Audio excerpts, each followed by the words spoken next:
अस्सलाम वालेकुम, खुश आमदेद, सुबह खैर तमाम देखने वालों को। प्रोग्राम है गुड मॉर्निंग कराची और मैं हूं आपका मेज़बान मोहम्मद यासिर।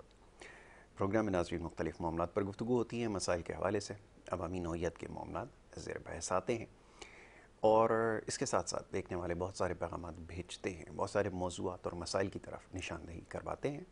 और हमारी कोशिश हमेशा से ये होती है कि अवामी नौइयत के मामलात और मसाइल के ऊपर प्रोग्राम में ज़्यादा से ज़्यादा बात की जाए। आजकल क्योंकि मौज़ूअ गुफ्तगू शहर कराची की सूरत हाल है और बारिश के बाद जो सूरत हाल रही है, बारिशों का सिलसिला तो क्योंकि जारी है, लेकिन हर बारिश के बाद जो कुछ होता है उन मामलों पर हमने अपने प्रोग्राम में तफसीलन गुफ्तगू की है। उसके साथ साथ इंतखाबात का मरहला और दीगर जो सियासी उमूर हैं वो प्रोग्राम में ज़ेर बहस आए हैं।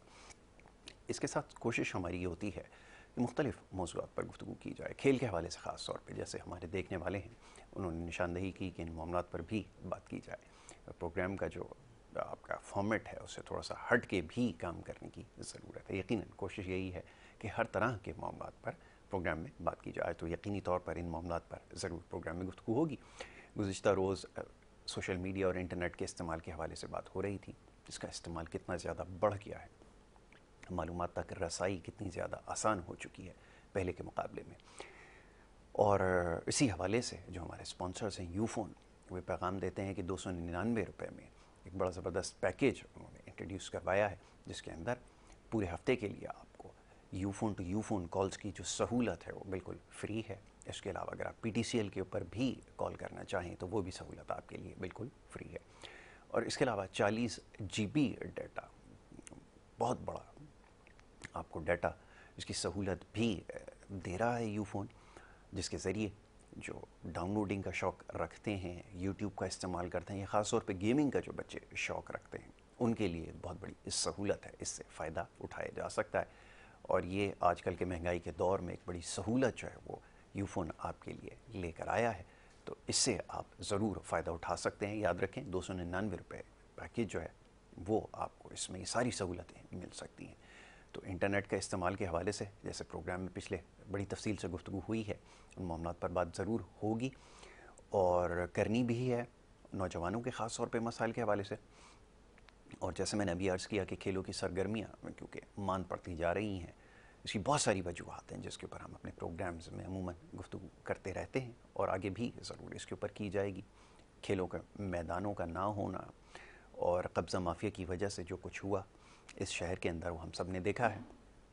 खेल के मैदान आहिस्ता आहिस्ता जो है वो ख़त्म होते चले गए। तो वो सारी मामलात हैं जिनकी वजह से हमने देखा है कि इस वक्त हमें एक कहत सा नज़र आ रहा है। जो टैलेंट हमारे पास किसी ज़माने में आया करता था तमाम खेलों के अंदर, वो आहिस्ता आहिस्ता कम होता जा रहा है। इसके ऊपर हुकूमतों को यकीनन काम करने की ज़रूरत है, लेकिन जो हमारे बुनियादी मसाइल हैं इतने सारे हैं कि अभी तक वो हल नहीं हुए हैं। यानी कि पीने का साफ़ पानी, सीवरेज का साफ़ निज़ाम ऐसा जिसमें पानी की आसानी से जो है वो निकासी हो सके। बारिशों के हवाले से ही अभी जैसे बात हो रही है कि बारिशों का पानी जगह जगह आपको खड़ा नज़र आता है, तो क्योंकि उसकी अभी तक निकासी नहीं हो सकी है, एक बड़ी वजह है कि लोग जो है वो इन बुनियादी जो मसाइल हैं उनके उसमें बुरी तरह फंस कर रह गए हैं। तो इनके ऊपर कौन तवज्जो देगा? क्या कभी कोई ऐसी हुकूमत आएगी? पिछली हुकूमत, मैंने जैसे हमेशा ये बात दोहराता हूँ, खेलों के हवाले से तो लोग ज़्यादा पुरुमीद इस वजह से थे क्योंकि जो मुल्क के वज़ीर आज़म थे वो ख़ुद एक खिलाड़ी रहे, तो लोगों को बहुत ज़्यादा उम्मीदें थी। लेकिन जिस तरह हर शोबे में मायूसी हुई है उस तरह खेलों के अंदर बहुत ज़्यादा मायूसी हुई है। और फिर गलत फ़ैसले, जिस तरह डिपार्टमेंट्स के सारे स्पोर्ट्स के शोबों को ख़त्म कर देना और इस तरह के मामलात की वजह से बिल्कुल खेलों का जो आपका एक निज़ाम है मुकम्मल तबाही की तरफ उसको धकेल दिया गया। तो बहरहाल इन मामलात पर ज़रूर गुफ्तगू करेंगे। और साथ साथ इस वक्त जो पाकिस्तान की तैयारियां हैं एशिया कप के हवाले से, ये मौजू ऐसा है जो आजकल बहुत ज़्यादा ज़ेर बहस आ रहा है, तो कोशिश करेंगे सुबह के वक्त थोड़ा सा इस हवाले से भी बात की जाए, कारकर्दगी के हवाले से, क्योंकि मौका नहीं मिला बड़े अरसे से इन मामलात पर गुफ्तगू करने का। तो आज कोशिश करेंगे इन मामलात पर भी गुफ्तगू की जाए। तो आज का प्रोग्राम थोड़ा सा दिलचस्प यकीनन होगा, मसाइल पे यकीनन गुफ्तगू होती है और होती रहेगी, लेकिन उसके साथ साथ खेलों के हवाले से बात करना भी ज़रूरी है। इस मौजू पर आज गुफ्तगू करेंगे। सैयद इरफान अली रोशन साहब तज्ज़ियाकार हैं, उनको आज हमने मदऊ का रखा है। ख़ुद नौजवान भी हैं, क्रिकेट का शौक़ भी रखते हैं और बड़ा अच्छा तबसरा भी करते हैं, तो उनको मैं प्रोग्राम में खुशामदीद कहूँगा। बहुत शुक्रिया इरफान प्रोग्राम में वक्त देने के लिए। जी इरफान साहब, अब ये बताइए आपकी टीम की जो तैयारियां हैं वो क्या हैं? नीदरलैंड के ख़िलाफ़ मैचेस चल रहे हैं और कोई बहुत मुतासिर कुन परफॉर्मेंस जो है वो नहीं रही, ख़ास तौर पे पहले वनडे के बाद। आजकल वनडे क्रिकेट के अंदर 400 प्लस स्कोर जो है हम देखते हैं जो निस्बतन कमज़ोर टीम्स होती हैं। लेकिन क्या वजह है कि आपकी टीम जो है वो अगेंस्ट नीदरलैंड्स पहले मैच में स्ट्रगल करती हुई नज़र आई और सिर्फ 16 रन से उन्होंने कामयाबी हासिल की, गो कि गुज़िश्ता रोज़ से बड़ी कन्विंसिंगली उनको जो है वो विक्ट्री मिल भी गई। लेकिन ये क्या सिलसिला है? लोग ये जानना चाहेंगे कि पाकिस्तानी के जो टीम का जो रवायती अंदाज़ है उससे अभी तक क्यों नहीं हट सकें। मतलब दुनिया की टीमें आप देखें पावर प्लेस का भरपूर इस्तेमाल करना जानती हैं, बड़ा स्कोर उसमें करती हैं। आप 3-3.5 रन के अगर एवरेज से अगर चलेंगे तो कैसे फिर 400 और 400 प्लस का स्कोर आप सेट करेंगे? बेहतरीन मौका होता है कमज़ोर टीमों के खिलाफ आपको परफॉर्मेंस दिखाने का। फरमाइए। देखें, ये अभी जब नीदरलैंड की सीरीज़ स्टार्ट हुई थी तो मेरी एक्सपेक्टेशन तो ये थी कि ये 400 प्लस जैसे आपने बोला, मैंने कहा इस टीम को तो कम से कम 400 प्लस ये मारेंगे। इतना कम स्कोर किया उन्होंने और बाद में जीते भी तो 16 रन के डिफरेंस, सही है।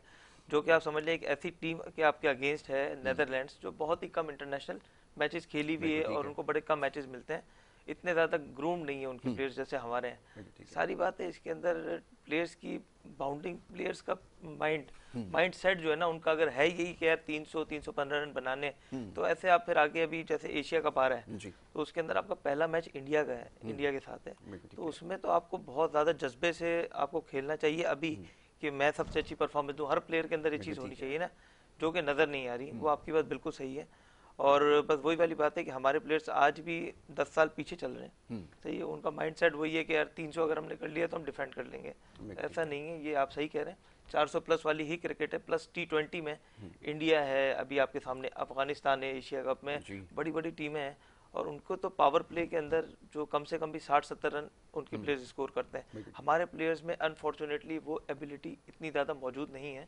वो थोड़ा सा जो है ना बैकफुट पे ही रहते हैं खेलने में, जो कि इनको बहुत ज़्यादा इम्प्रूवमेंट लाने की ज़रूरत है। और बस कुछ हद तक के स्क्वाड भी मुझे एशिया कप का अच्छा नहीं लगा। तो उसमें ये कि जो अच्छे डिजर्विंग प्लेयर्स थे आपने इक्का दुक्का उनको चांस नहीं दिया, जैसे कि सरफराज अहमद हो गए, शान मसूद हो गए, उनको अगर आप इस स्क्वाड का हिस्सा बनाते तो बहुत ज़्यादा अच्छा रहता, आपको एक हेल्प मिलती। जाहिर बात है एक एक्सपीरियंस प्लेयर जो होता है तो वो आपके लिए बड़ी मतलब टूर्नामेंट्स वगैरह में बड़ी सीरीज में काम आता है। आप उसके बावजूद उसमें हैदर अली जो बहुत कम मैचेस खेला हुआ है, इतना ग्रूम नहीं है, आप उसको तरजीह दे रहे हैं सरफराज अहमद के ऊपर और शान मसूद के ऊपर, जो इतना ज़्यादा स्कोर उन्होंने पिछले दिनों आपके सामने खड़ा किया। तो भाई ये कि काफ़ी हद तक के हमारे जो है आप समझ लें पीसीबी की बहुत गलतियाँ हैं इसके अंदर, और पीसीबी को अच्छे फैसले मजीद लेने होंगे अगर ये एशिया कप जीतना है। और अभी जैसे शाहीन अफरीदी का पता चला था कि वो इंजरी का शिकार है, तो इस वजह से नीदरलैंड का टूर नहीं हुआ उनका, और अल्लाह की ज़ात से उम्मीद है इंशाल्लाह अल्लाह करे फिट हो जाए। और इंडिया से ज़ाहिर बात है हमारा पहला मैच है, तो उनको पहले से ज़्यादा अच्छे तरह से हमें चाहिए शिकस्त दें उन्हें, और बहुत ज़्यादा वेल प्रिपेयर्ड होने की ज़रूरत है, क्योंकि उनका स्क्वाड मैंने चेक किया है, उनकी बैटिंग लाइनअप बहुत लंबी है।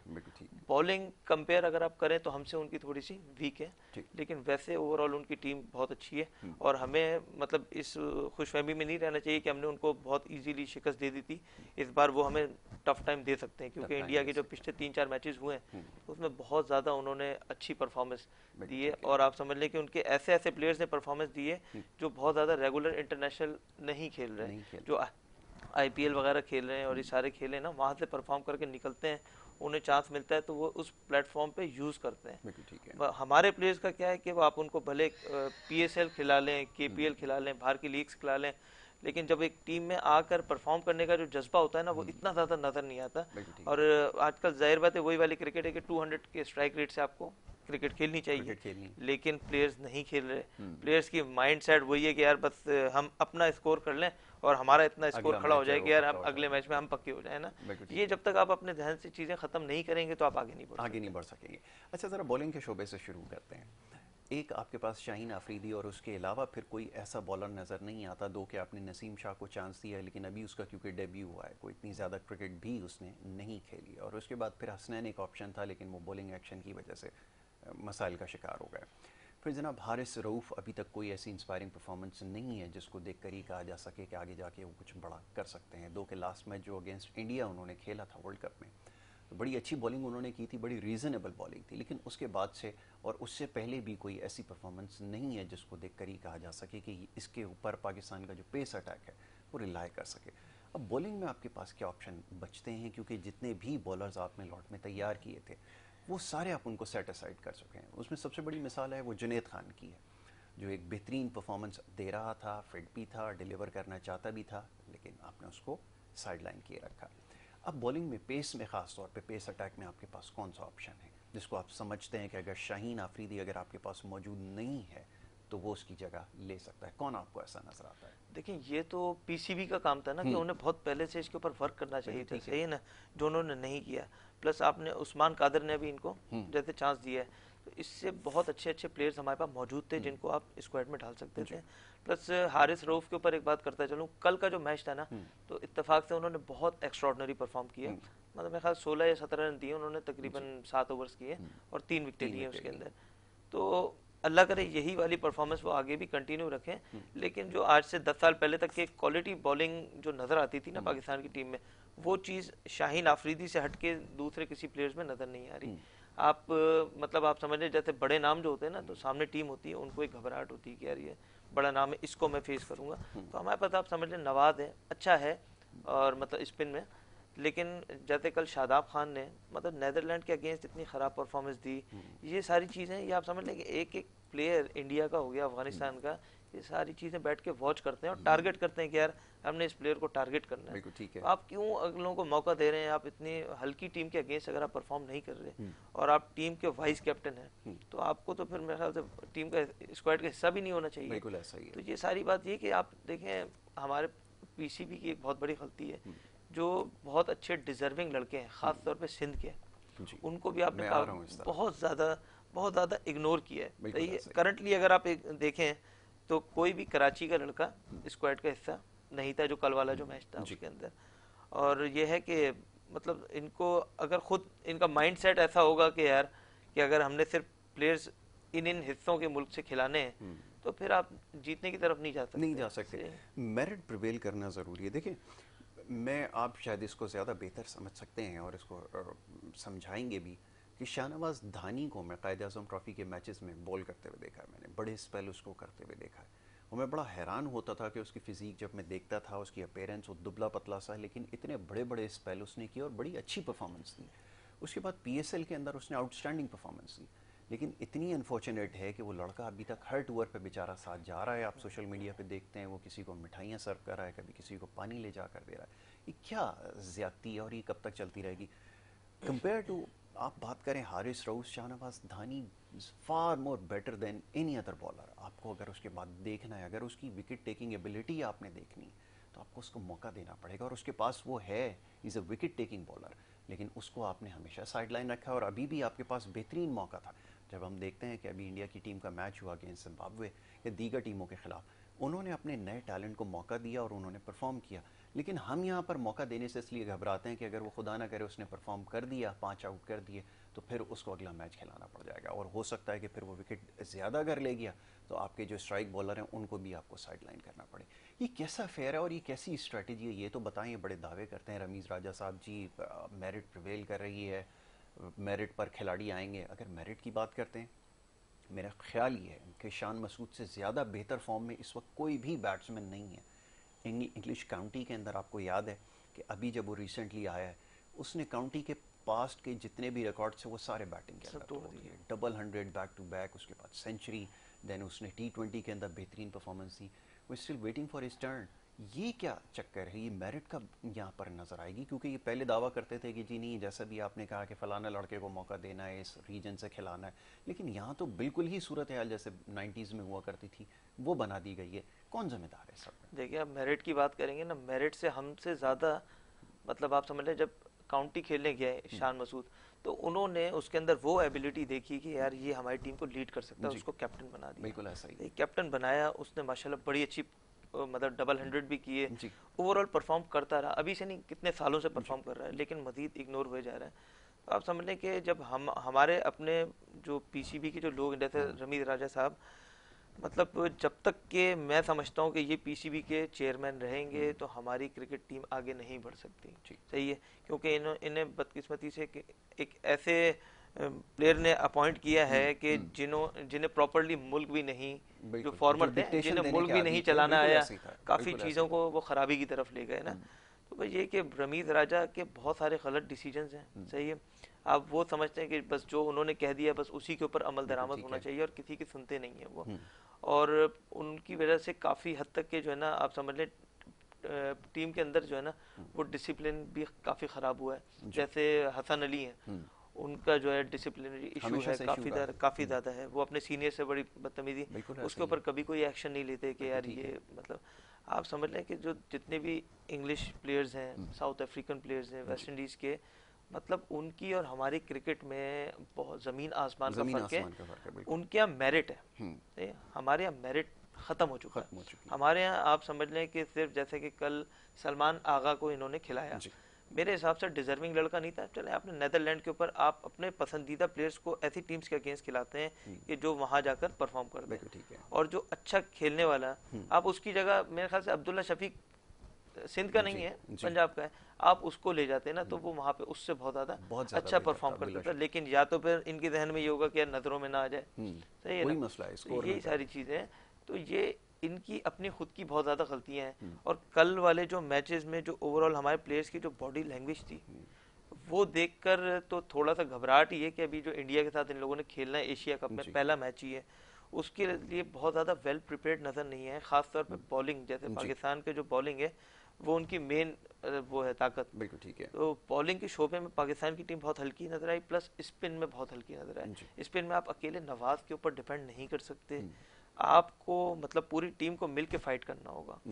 और बस अल्लाह करे कि कुछ ऐसा हो, मौजूदा हो कि इंडिया से देखें, अगर पाकिस्तान जीतता है, अगर शुरू में लेट सपोज आपने हरा भी दिया और इंडिया ऐसी टीम है वो फाइनल में पहुंचेगी, ठीक है, और पाकिस्तान भी माशाल्लाह हमारी दुआ है कि पहुंच जाए, पहुंचेगा तो दोबारा वहां से टाकरा हो सकता है। शिकस्त की तो बिल्कुल उनके साथ हमारी कोई वो है ही नहीं। प्लस अफगानिस्तान अब आपके सामने एक ऐसी टीम आके खड़ी हो गई है जो एज गुड एज इंडिया जैसे उनकी प्लेयर्स का बिहेवियर होता है, और वो बहुत ज़्यादा मुकाबला करते हैं पाकिस्तान के लिए। उनके दिल में क्या होता है, लेकिन पाकिस्तानियों का दिल बहुत बड़ा है। हम तो कहते हैं कि यार कोई बात नहीं, हमारे मुसलमान भाई हैं, लेकिन ये कि अब इस बार हल्का नहीं लेना चाहिए। और पाकिस्तान टीम की एक रिस्पेक्ट की बात है कि इतनी माशाल्लाह बड़ी टीम है, बाबर आजम कैप्टन है, बाबर आजम को अपनी जो है ना थोड़ा सा एग्रेसिव क्रिकेट खेलनी पड़ेगी जो वो शुरू में पावर प्ले में नहीं खेल पाते। तो ये काफ़ी चेंजेस हैं जो मैंने नोटिस किए हैं मैचेस के अंदर, और अल्लाह करे बस ये दुआ कर सकते हैं कि ये सारी चीज़ें अनकरीब बेहतर हो जाए। इनके पास हफ्ता 10 दिन ही है अपने आप के अंदर इम्प्रूवमेंट लेके आने में। अच्छा, ये अब स्पीकिंग ऑफ लेग स्पिन और स्पिन बॉलिंग की, अब ऑफ स्पिन तो ख़त्म हो गई, ठीक है ना, जो आपके साथ होता रहा है, जो आपने खुद गलतियां की हैं उसकी वजह से आपके पास मेरे ख्याल में साजिद खान एक आखिरी ऑप्शन था, उसके ऊपर भी आपने खुद से जो है वो पाबंदी लगा दी, ऐसे ही कहा जाए, बिल्कुल खुद से लगा दिया आपने। अच्छा, अब बाकी बचते हैं राइट आर्म लेग स्पिनर आपके पास। इस लॉट में जाहिद महमूद नज़र आते हैं, एक बड़ा प्रॉमिसिंग क्रिकेटर है, उसको अभी तक सही से मौका नहीं दिया गया। देन उस्मान कादिर, उसके बाद सीनियर जो है इसमें वो यासिर शाह हैं। ये आपके पास ऑप्शन मौजूद हैं, लेकिन उनको छोड़ के शादाब को लेकर जाना और as a right arm leg spinner, आपके ख्याल में क्या बॉलिंग ऑलराउंडर हैं या बैटिंग ऑलराउंडर हैं, आप क्या समझते हैं? देखिए, शादाब की अगर आप बात करें तो जो करंट परफॉर्मेंस नेदरलैंड वाली मैं देख रहा हूँ तो उनकी जगह जो है बननी नहीं चाहिए थी टीम के अंदर, लेकिन खैर अब सीनियर प्लेयर हो गए तो उन्हें रखा हुआ है। लेकिन ये कि जो मेन तो वो बॉलर है और बैटिंग बॉलिंग ऑलराउंडर है, लेकिन अब जो उनकी परफॉर्मेंस है वो थोड़ी बैटिंग में ज़्यादा आ रही है, तो उनकी कंसंट्रेशन बॉलिंग पे से हटके बैटिंग की तरफ आ गई है। तो हमें जरूरत जी उसको डाउन ऑर्डर में यूज कर सकते हैं, लेकिन आपकी बॉलिंग का डिपार्टमेंट जो है ना वो तो तबाह हो रहा है। आपको जो आप उनसे जगह तो एक्सपेक्ट करते हैं कि यार हमारा बिल्कुल लीडिंग बॉलर है, सही है ना, और स्पिन जाहिर बात है जैसे ही पावर प्ले खत्म होते हैं स्पिनर की जरूरत पड़ती है, तो सबसे पहले शादाब खान ही आते हैं।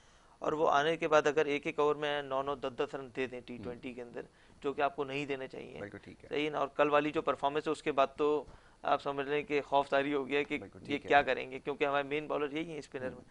तो शादाब खान को 8-10 दिन के अंदर अपने अंदर बहुत चेंजेस लेके आए, और इन्हें मतलब ये देखें कि इनकी क्या नेदरलैंड वाले ट्रिप में क्या इनकी गलतियां हैं, प्लस शाहनवाज धानी के ऊपर एक बात करते चलूँ, मैंने आपको याद होगा पिछले प्रोग्राम में भी एक बात यही की थी कि शाहनवाज धानी एक ऐसा प्लेयर है कि जो बेचारा, अगर लेट सपोज पाकिस्तान की टीम अगर कोई टूर्नामेंट जीत जाती है तो इनको लास्ट जो मैच होता है ना उसके अंदर चांस दिया जाता है, बिल्कुल दिया जाता सिर्फ लास्ट मैच खिलाकर आप उनको ग्रूम नहीं कर सकते, आप उनको लीड करने दें। आपकी बात बिल्कुल सही है, जैसे आप कह रहे हैं शाहीन आफरीदी अगर आपके पास नहीं थे अभी इस बार, तो आप हारिस रऊफ के साथ जरूरी नहीं है कि आप कोई दूसरा जो बॉलर है हमारा नसीम शाह, उसका डेब्यू कराना इतना जरूरी नहीं था। शाहनवाज धानी क्योंकि स्क्वाड का हिस्सा है वर्ल्ड कप में, उनको थोड़ा सा आपको जो है ना लीड करने देना चाहिए था, और इनसे बहुत ज्यादा बेहतर परफॉर्मेंस, क्योंकि देखें वो स्पीड की तरफ नहीं जाते, वो टेक्निकल बॉलर है, वो कंटेन करते हैं, प्लस विकेट टेकर है, और टीम के अंदर एक ऐसे प्लेयर हैं जो बड़े फ्रेंडली माहौल में रहना चाहते हैं। लेकिन हमारे पीसीबी जो है ना बहुत ज्यादा लेट डाउन किया उस प्लेयर को, या तो फिर आप टूर पे लेके ना जाएं एक प्लेयर का ना, फिर मोराल बहुत डाउन हो जाता है। अगर आप अपने प्लेयर्स का खुद मोराल डाउन करेंगे तो फिर आप जीतने की एक्सपेक्टेशन नहीं रख सकते और किसी से अच्छी परफॉर्मेंस की एक्सपेक्टेशन नहीं रख सकते। तो ये सारी चीजें हमारी पीसीबी के अंदर काफी गलतियां हैं। बस कोई नए चेयरमैन साहब आए तो उनसे अच्छी उम्मीदें होंगी, इनसे तो अच्छी उम्मीदें नहीं की जाती। और खास तौर पे मेरा जो एक कंसर्न है डिपार्टमेंट क्रिकेट के हवाले से, जो पास्ट गवर्नमेंट का एक वर्स्ट डिसीजन था, वैसे तो सारे ही वर्स्ट डिसीजन थे, लेकिन उसमें जो खेलों के लिए सबसे वर्स्ट डिसीजन था वो ये कि डिपार्टमेंट्स की क्रिकेट और तमाम स्पोर्ट्स को ख़त्म कर दिया। बहरहाल जी, इस मामले पर गुफ्तगू की जाएगी। एक छोटी सी ब्रेक की तरफ जा रहे हैं, ब्रेक से जब वापस आएंगे तो गुफ्तगू जारी रखेंगे। आप देखते रहिए program good morning Karachi.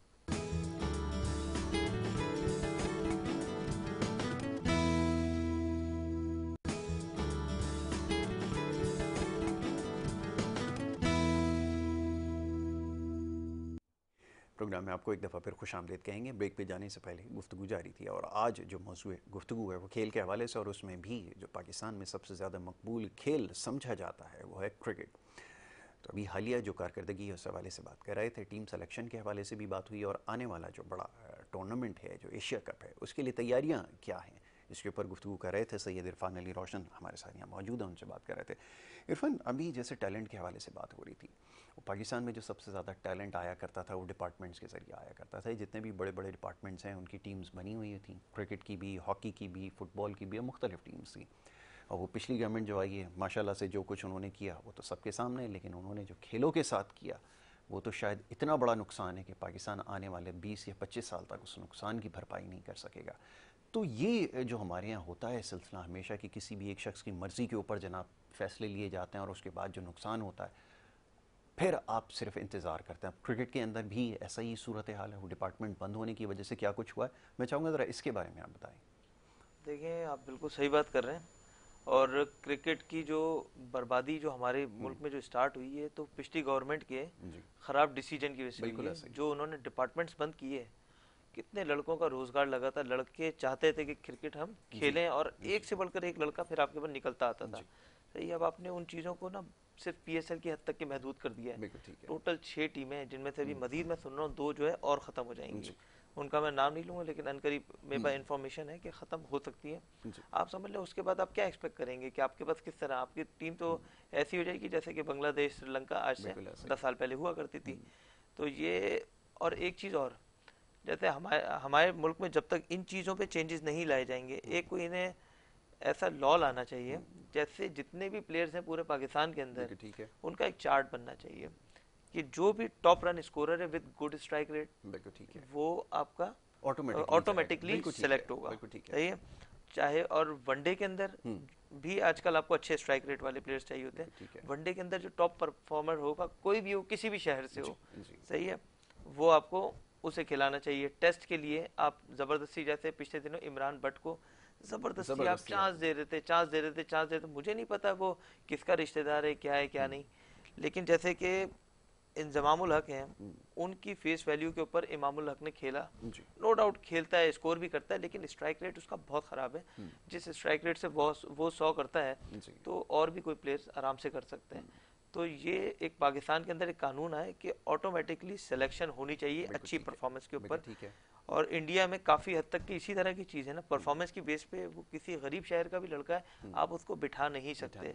Zimbabwe हल्की टीम है, उसके अगेंस्ट उन्होंने अपनी पूरी बी टाइप जो टीम है उसको चांस दिया, उनकी कामयाबी यही है ना। तो देखिए उनको वर्ल्ड कप में बेहतर स्क्वाड बनाने का के लिए एक आसानी हो गई, लेकिन हमारे जिस तरह की ये पीसीबी के जो चेयरमैन साहब हैं, इनकी जिस तरह की सोच है ना, तो उससे तो हमारी क्रिकेट मजीद जो है ना अगले 4-5 सालों के अंदर बहुत ज़्यादा नुकसान में चली जाएगी।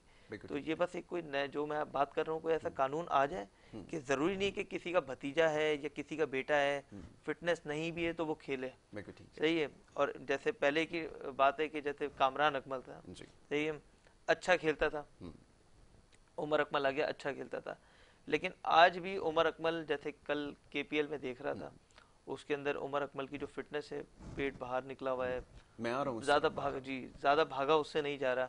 शर्जील खान है, फिटनेस नहीं है, लेकिन सबका माइंड ये सेट है कि यार हमने खेलना है। तो एक जो पीसीबी को अपने ओवरऑल जितने भी देखें, सिर्फ आपके 11 खिलाड़ी नहीं होते, जितने भी आपके पास प्लेयर्स हैं, तो इनकी फिटनेस के ऊपर एक इंस्ट्रक्शन होनी चाहिए कि यार आप की फिटनेस ऐसी हो कि जिसकी फिटनेस भी मैंडेटरी होनी चाहिए। वो तो ये तो आपने बिल्कुल ठीक कहा कि होनी चाहिए, लेकिन जब हमने एक अपना मयार बना दिया, सेट कर दिया, अब आप देखें बॉलिंग के अंदर मैं आपको बताता हूँ होता क्या है। बॉलिंग के अंदर इस वक्त सिर्फ ये कंडीशन रख दी गई है, जो 150 की स्पीड से गेंद कर लेगा वो जनाब डिजर्व करेगा पाकिस्तान खेलने। ये क्राइटेरिया बनाया गया आपके सामने। मिसाल हारिस रऊफ की मौजूद है, फिर मैं भी जिस बॉलर का तस्करा कर रहा था अनऑर्थोडॉक्स ज़माना में लड़के का, कोई बॉलिंग एक्शन नहीं है, कोई लाइन नहीं है, कोई लेंथ नहीं है, ना उसको पता है फॉलो थ्रू क्या होता है, कुछ भी नहीं है। आप उसको बजिद हैं खिलाने पे, हारिस रऊफ पे बजिद हैं आप, कोई रिदम नहीं है, कुछ नहीं है, एक्शन के अंदर इतने ज़्यादा फ्लॉज हैं, लेकिन वो एक साहब हैं, वो एक फ्रेंचाइज के साथ काम करते हैं, साबिक क्रिकेटर रहे हैं, उन्होंने ये वो बना दिया है कि जनाब 150 की स्पीड से गेंद करेगा, टीम के अंदर उसको खिलाओ। इसी तरह बैटिंग में आ जाइए, जो बड़ी हिट लगा रहा है आपके लिए वही सबसे अच्छा बैट्समैन है, आप सिर्फ उसी को कंसीडर करेंगे जो बड़ी हिटें लगाना शुरू कर देगा। शर्जील नो डाउट इस वक्त केपीएल के अंदर बड़ी हिटें लगा रहा है, बड़ा स्कोर भी कर रहा है, लेकिन फिटनेस का आलम यह है कि उसका पेड़ जो है वो उसके और बैट के बीच में सबसे बड़ी रुकावट है। आई मीन आप दुनिया में कहीं लेकर जाएं ऐसे एथलीट आपको नजर आएंगे, फॉर गॉड सेक आप अपने पास्ट क्रिकेटर्स को देखें। मैं इससे टॉपिक से हट के बताता हूँ, आप जो जिन्होंने 20-20 साल पहले क्रिकेट छोड़ी है, मैं हमेशा ये बात कहता हूँ, हमारे वाले बड़ा जल्दी बुरा मान जाते हैं, और अच्छी बात है, मानना भी चाहिए। आप उनकी फिजिक देखें, आप माइकल अथर्टन को देखें, आज भी आप उनको उतार दें ग्राउंड में खेलने के लिए तैयार हैं। आप एलिस्टर कुक को देखें, इयन बेल को देखें, आप ये जो अभी क्रिकेट छोड़कर गए और इससे पहले भी जो छोड़ के गए, आप उनकी कंडीशन देखें, उनकी फिजिकल फिटनेस देखें। आप माशाल्लाह सकलैन मुश्ताक को देखें, आप एक जगह बिठा दें उनको उठा नहीं सकते। आप इंजमामुल हक को देखें, आप इन लोगों में नाम लेता जाऊँगा तो बहुत सारे लोग हैं सीनियर हैं, लेकिन ये बात है फैक्ट। आपको देखकर लगेगा नहीं कि पास्ट में कभी इन्होंने क्रिकेट खेली है या एथलीट रहे हैं। ये तो इस वक्त सूरत हाल है। तो आप क्या एक्सपेक्ट करते हैं, क्या पॉलिसी मेकिंग होगी या इसकी इंपॉर्टेंस को क्या समझेंगे? तो जब तक स्पोर्ट्स के अंदर और ख़ासतौर पर क्रिकेट में फिटनेस नहीं होगी, कैसे कम्पीट करेंगे? यहाँ तो फिटनेस का बड़ा मसला है। अब आप देखें शाहीन को आपने खिला खिला के आपने इस हाल तक पहुँचा दिए, और अगर वो इंजरी खुदा ना करे, अगर उसको स्वेयर हो गई, आप कैसे आगे कंटिन्यू करेंगे? ये तो बताएं ज़रा। बिल्कुल जाहिर बात है, देखिए फिटनेस ही मेन चीज़ है जिसके ऊपर आपकी पूरी टीम खड़ी होती है। अगर फिटनेस नहीं है अच्छी, तो आपकी रनिंग बिटवीन द विकेट्स वो अच्छी नहीं होगी, तो आपकी फील्डिंग के ऊपर आप ज़्यादा नहीं कर सकेंगे। और जैसे अभी आपने बात की ना कि जमान खान ऑर्थोडॉक्स वो है, तो बस सर बात सारी यही है कि जो लाहौर कलंदर के अंदर खेल लेते हैं ना, तो उनको फिर आप समझ लें कि आगे पाकिस्तान की तरफ, टीम की तरफ उनकी राह हमवार हो जाती है। तो बस ये कि काफ़ी ऐसे लोग बैठे हुए हैं अंदर के जिनकी वजह से एक मेरिट नाम की जो चीज़ है वो ख़त्म होती जा रही है। और बस कोई ऐसा नया कानून आ जाए अब कि जिसमें सारी चीज़ों में बेहतरी आ जाए। प्लस और एक रिक्वेस्ट ये है कि अब नई गवर्नमेंट आई है शहबाज शरीफ साहब की, मैं उनसे रिक्वेस्ट करूंगा कि काइंडली डिपार्टमेंट्स खोल दीजिए। सबसे और जी अगर डिपार्टमेंट्स खोलेंगे तो हमारे मुल्क की क्रिकेट दोबारा बहुत ज़्यादा ग्रूम करेगी ना। बिल्कुल सही जी, क्योंकि हम देखें ये खुदा न खास्ता दोबारा वो पिछली गवर्नमेंट आ गई तो वो मजीद जो है ना फिर नुकसान पहुंचेगा चीज़ों को।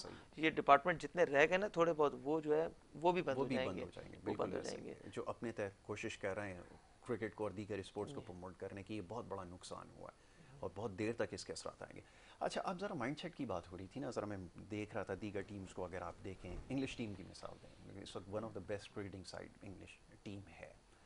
आप देखें उसमें आपके पास नंबर ऑफ विकेट कीपर्स नज़र आएंगे, उसमें जॉस बटलर भी विकेट कीपर है, देन जॉनी बेस्टो है, नाम लेते जाएं आपके पास इतने सारे विकेट कीपर एक साथ टीम के अंदर खेल रहे हैं।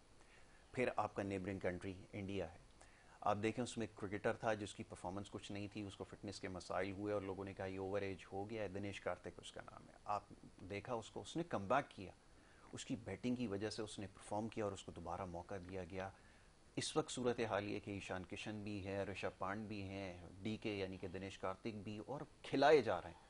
आपके यहाँ एक अजीब माइंडसेट है कि आपने एक विकेट कीपर डाल दिया। अब रिजवान की बात कर लीजिए, ना चाहते हुए आप उसको वनडे में भी खिला रहे हैं, टेस्ट में भी खिला रहे हैं, कोई परफॉर्मेंस नहीं आ रही, लेकिन आप बस इतने उसको खिलाने पे कि अगर उसकी जगह किसी और को, अगर विकेट कीपर को टीम में या स्क्वाड में शामिल कर लिया तो उससे परफॉर्म नहीं होगा, क्योंकि वो साइकोलॉजिकल प्रेशर आपके ऊपर रहेगा। तो ये जो सबसे सीजनल खिलाड़ी आपका है सरफराज अहमद, जो आपको टीम को कैप्टन भी रहा, आउटस्टैंडिंग परफॉर्मेंसेस भी थी, बड़े बड़े टूर्नामेंट्स भी जितवा दिए, आपने उसको सेट असाइड किया हुआ है। उसके अलावा और आप कोई विकेट कीपर लाने के लिए तैयार नहीं है। मैं नाम ले लेता हूँ इसमें, एक अभी जो लड़का है KPL के अंदर, आप देख रहे होंगे उसकी परफॉर्मेंस, जो क्रिकेट का शौक रखते हैं, बिस्मिल्लाह, बिस्मिल्लाह बिस्मिल्लाह खान खान उसका नाम जी। है। बेहतरीन विकेट कीपर है, बेहतरीन रिफ्लेक्सेस हैं। आप देखें उसकी विकेट कीपिंग, देखें उसकी बैटिंग, देखें टॉप ऑर्डर के ऊपर बैटिंग करता है। देन रुहेल नज़ीर हैं, अभी यंग है, और भी इस तरह बहुत सारे विकेट कीपर आपके पास हैं। आप उनको कंसीडर नहीं कर रहा, उनकी कोई जगह बनती भी नहीं है, वो सोच भी नहीं सकते कि टीम में वो आए, क्योंकि पहले से आपके पास एक विकेट कीपर है जो डोमिनेंट है। आप उसको टेस्ट में भी खिला रहे हैं, आप उसको वनडे में भी खिला रहे हैं, लेकिन आप देख लें अगेंस्ट नेदरलैंड जैसी वीक टीम के अगेंस्ट, वही उसका जो बैटिंग करने का तरीका है, डाउन द ट्रैक आके पहली बॉल से मारने की कोशिश करता है। देख लें आपके सामने नतीजा है। ये माइंडसेट कैसे चेंज करेंगे? माइंडसेट इस तरह चेंज करेंगे कि जैसे आपने दिनेश कार्तिक की बात जी की, दिनेश कार्तिक को इतना सीनियर प्लेयर है, उसको रिस्पेक्ट देते हुए, उसकी परफॉर्मेंस को मद्देनजर रखते जी, हुए उसको इंडिया की टीम ने चांस दिया। बिल्कुल ठीक सही है। है।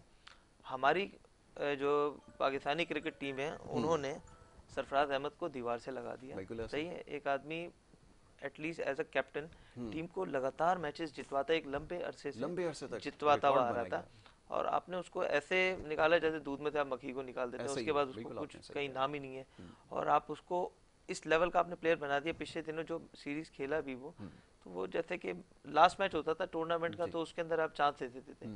आप खुद अपने प्लेयर्स का मोरल बहुत ज़्यादा डाउन कर देते हैं। जी तो माइंडसेट की आप जो बात कर रहे हैं ना, माइंडसेट ये सिर्फ उनकी जो हमारा जो PCB है और उनका Indian cricket board, English cricket board, ये हमारे बोर्ड्स जो है ना, इनका माइंडसेट में बड़ा फर्क है। जी हम लोग आज भी वही के मतलब किसी चीज़ के ऊपर फोकस नहीं करते। हम अपनी पर्सनल जो आपके दिमाग में चल रहा है, जो चेयरमैन साहब के जहन में आ गया कि बस ये होगा, सही है बिल्कुल ना, ठीक है। वो हमारे यहाँ वही होता है।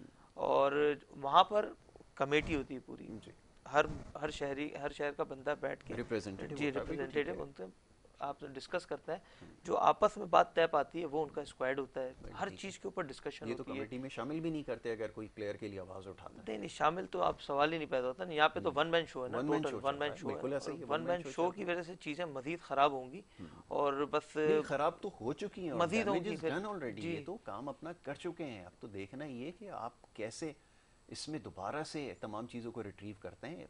डैमेज तो ऑलरेडी हो डैमेज गया हो कि गया जो बिल्कुल। आपने किया, डिपार्टमेंट्स की क्रिकेट को बंद किया, चीखते रह गए, बार बार बताते रह गए कि भाई ये नहीं करो, जो फैसला करने हैं करो, इसमें कोई वो नहीं है। लेकिन आपको पता है उनका मिजाज ऐसा था फिर कि वो जो कह दें बस वही होना चाहिए, और वही हुआ है। तो खेलों का आप हाल देख लें, इस हाल तक पहुंच गए। एक खेलों का हाल प्लस मुल्क का भी जो हाल, ये सिर्फ जी मिजाज की वजह से ही हर शहरी आज भी सरवाइव कर रहा है। और इससे ज़्यादा मैं क्या कहूँगा।